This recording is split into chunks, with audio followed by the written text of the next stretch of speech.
Olá, tudo bem com vocês? Eu sou o professor Fernando de Castro Faria. Estou aqui para falar um pouco mais desse livro que eu lancei recentemente e que esse aqui é o livro, Democracia e Partidos em Crise, a busca por respostas. E esse livro vai ajudar todo mundo a entender um pouco mais sobre o que está acontecendo hoje, quais são os fundamentos da democracia. Muita gente fala de democracia, mas meio que se apropria do termo, da palavra, e a gente não sabe exatamente o que ela significa, quais são os seus fundamentos, o que nós devemos fazer para fortalecê-la, quais são os instrumentos que a gente pode usar para fortalecer essa ideia de democracia, um regime que é tão importante para todos nós, que é aquele que possibilita o exercício, né, dos nossos direitos, das nossas liberdades. Então, é para compreender o momento, esse momento de polarização, de radicalização dos discursos. Eu venho falando há muito tempo sobre também o papel das redes sociais nessa polarização. Não que nós não tivéssemos fake news no passado, elas sempre existiram, sempre foram instrumento de manipulação, né, do poder da opinião pública, mas o fato é que agora as fake news são muito mais facilmente difundidas pelas redes sociais. E qual o papel do partido político nesse tempo de redes sociais em que as pessoas falam diretamente com aqueles que ocupam cargos no governo, né? Cargos principalmente no executivo e no legislativo. Então, é para ajudar a entender esse processo, e eu faço aqui, começo hoje, uma série de vídeos falando sobre isso, claro, sempre convidando todos a lerem o livro, mas falando um pouco mais sobre o que o livro trata, para que ele sirva, então, esses vídeos sirvam como um guia para quem vai fazer a leitura ou para quem não conhecia o livro e a partir de agora, então, com os vídeos, vai ter interesse na sua leitura. Então, sabe aquela discussão política nas redes sociais, ou em grupos de amigos, ou de familiares, que muitas vezes acaba indo para um lado que não é muito legal, porque faltam argumentos mais técnicos e tal? Pois é, essa aqui é uma ideia, né, é uma sugestão minha para que vocês, então, quem quer se inteirar, muita gente não participa das discussões, porque falta, né, um pouco mais de conhecimento sobre os temas, e muitas vezes as pessoas acabam se afastando, ou porque não querem emitir sua opinião, porque não querem confrontar ninguém e tal, mas é um processo de amadurecimento da nossa política. Isso é importante que a gente faça, né? Porque já se dizia que o castigo de quem não se interessa por política é ser governado por aqueles que se interessam.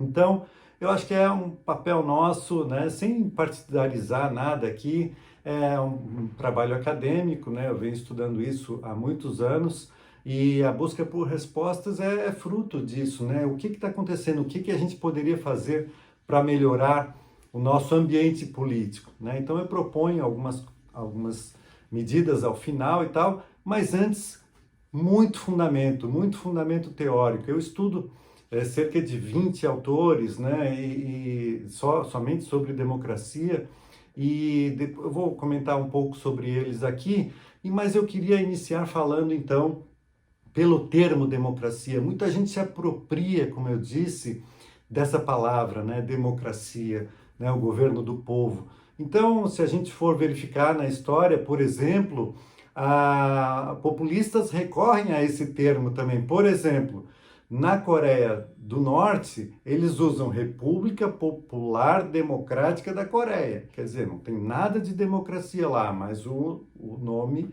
é esse.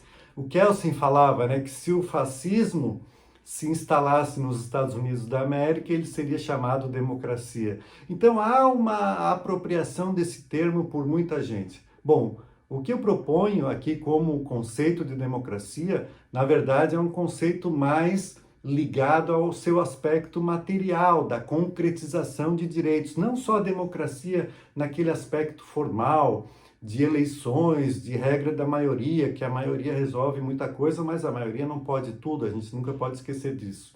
Então, na democracia, a gente preserva também as minorias e garante que elas possam falar, que elas possam ter espaço, né, no parlamento e na sociedade como um todo. Bom, então, Para a democracia, eu uso uma definição do Luigi Ferraioli, esse autor italiano tão conhecido aqui no Brasil, mais na área do garantismo penal, do processo penal, mas que fala muito sobre democracia também. Então, o Ferraioli vai dizer que democracia é um conjunto, né, de direitos políticos, direitos civis, aquelas garantias de liberdade de todos os cidadãos, mais os direitos sociais, como o trabalho, saúde e tal. Então, há um conjunto de garantias que são observados no conceito de democracia, esse conceito de democracia substancial ao invés da democracia meramente formal, tá? Que é aquela de regra de maioria, eleição e tal.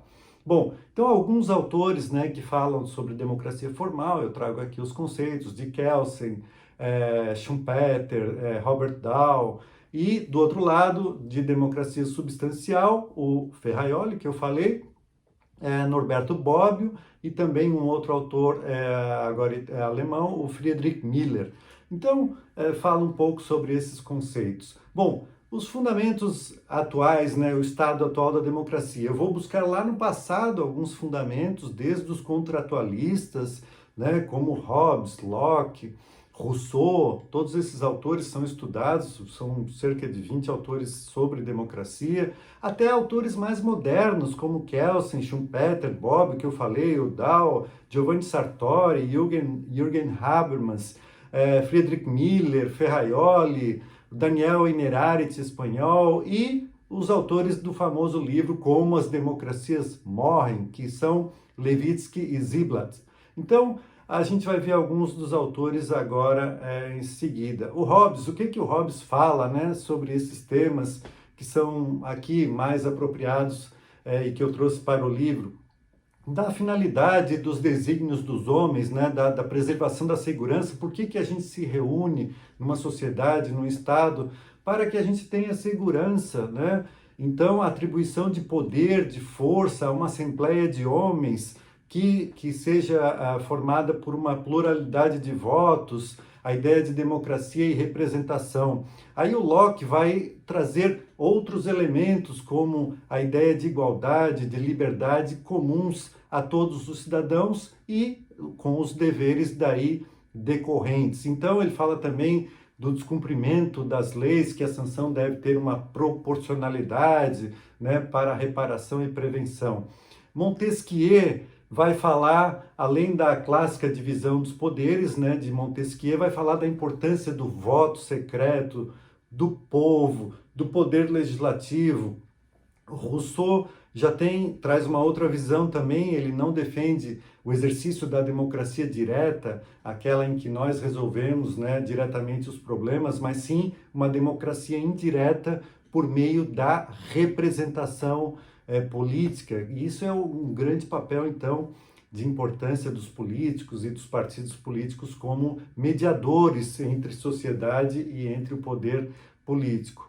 Tocqueville, né, o francês que foi aos Estados Unidos estudar aquele modelo de democracia americana, fala da liberdade de imprensa, da associação política. Em relação à imprensa, ele tem uma frase interessante. Ele diz, olha, eu aprecio muito mais a imprensa em consideração aos males que ela impede do que os bens que ela faz. Então, muitas vezes, e isso é recorrente hoje em dia, as pessoas estão criticando demais, né, o jornalismo profissional, a imprensa, chamando disso, chamando daquilo. Na verdade, a imprensa é fundamental, porque sem a imprensa nós não vamos conhecer os problemas, nós não vamos ter como ter uma opinião qualificada, uma opinião esclarecida sobre determinados fatos. Então, isso é muito importante. Ele fala da associação política também, que é o que impede a tirania da maioria, tá? Então, nas democracias a gente toma muito cuidado também com essas questões de que a maioria resolve. Não, nem sempre é assim, porque a maioria não pode se impor de forma tirana sobre as minorias.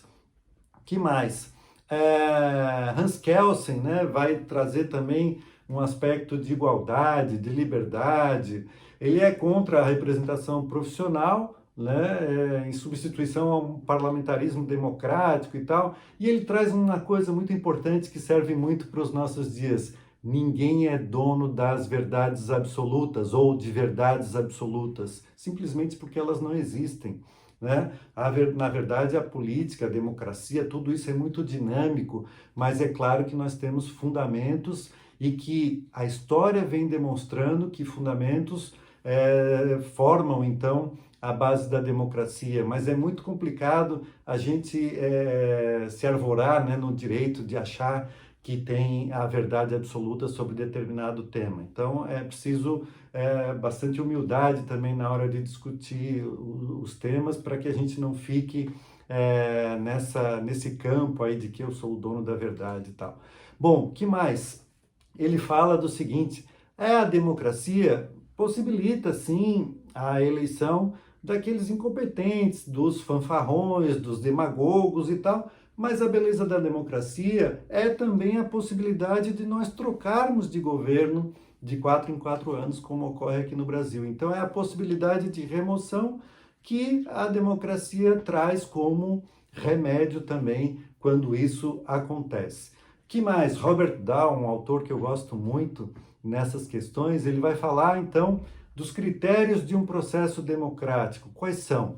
Participação efetiva, igualdade de voto, entendimento esclarecido. Para isso, nós precisamos de uma imprensa livre, de liberdade de pensamento, liberdade de expressão, da liberdade artística, enfim, que todo mundo possa, dentro das garantias, né, fundamentais, que eu não viole direitos humanos, por exemplo, que todo mundo possa manifestar a sua opinião e que a gente tenha acesso às informações também, né? Para que o cidadão possa, entre aspas, como ele diz, aprender sobre as políticas alternativas importantes e suas prováveis consequências. E por que a democracia? Aí o Robert Dahl elenca uma série de requisitos de importância, né, de temas de importância para a democracia, dentre eles, porque é a democracia que evita a tirania, porque assegura os direitos fundamentais,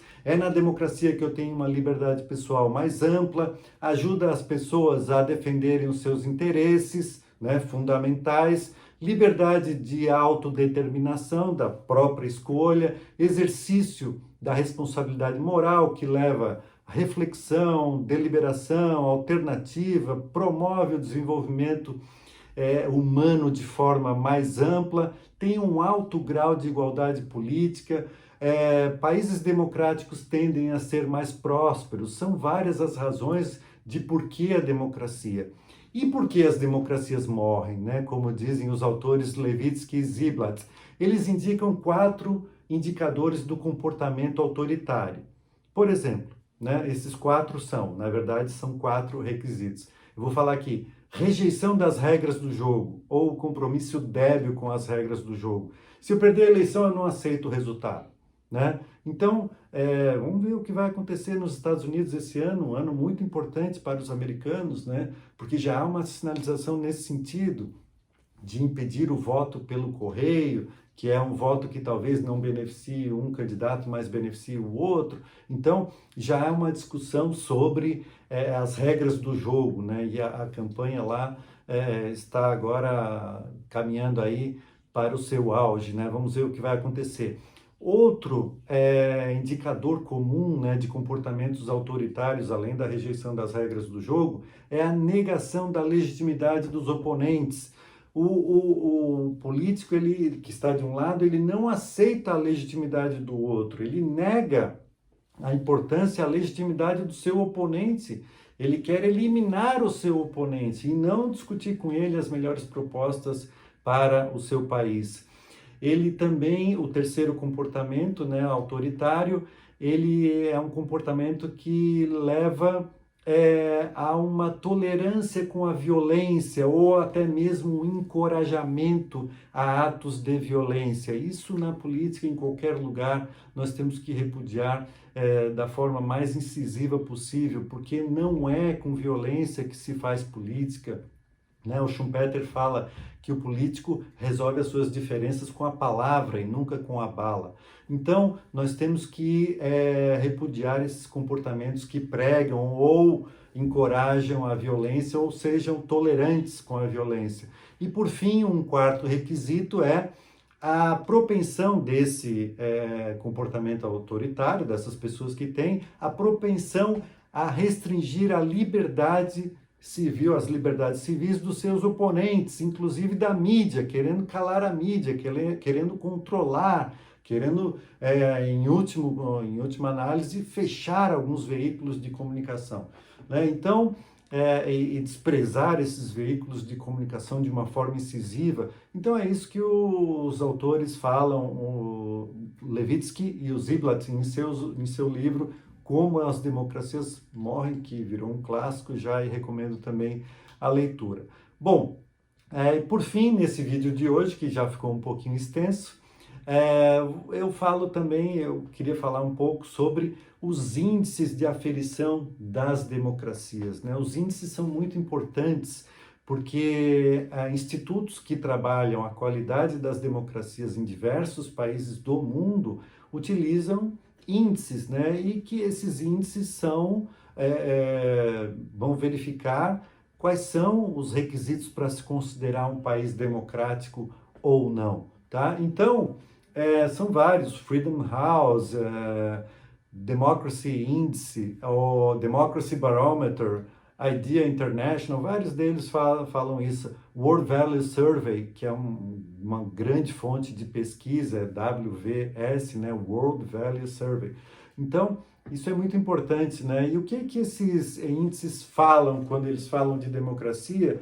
Eu fui pesquisando quais são os traços comuns entre eles, né? O que eles mais olham? Bom, preservação dos direitos políticos, respeito ao Estado de Direito, às regras do jogo, à Constituição, a garantia das liberdades civis das pessoas e controle social sobre os governantes e a coisa pública.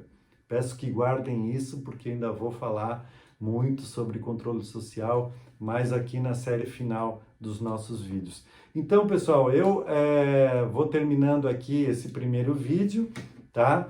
É sempre sobre o que está aqui, democracia e partidos em crise, a busca por respostas, e eu queria convidá-los, então, a caminhar comigo nessa busca por respostas para que a gente melhore o ambiente político. Eu não sou daqueles que vai para a internet e só fica reclamando, só fica xingando e que nada presta e tal, e fica naquela brigaçada. Eu acho que não constrói.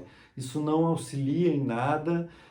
A gente já viu os efeitos dessa polarização, elas têm nos dividido como nação e têm impedido o diálogo. Isso tem sido muito grave, tem acabado com amizades, tem gerado muita animosidade em torno dessas questões, tá bom?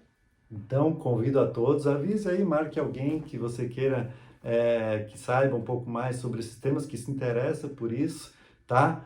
E eu vou falando mais então sobre o livro. Até mais, até o próximo vídeo. Obrigado.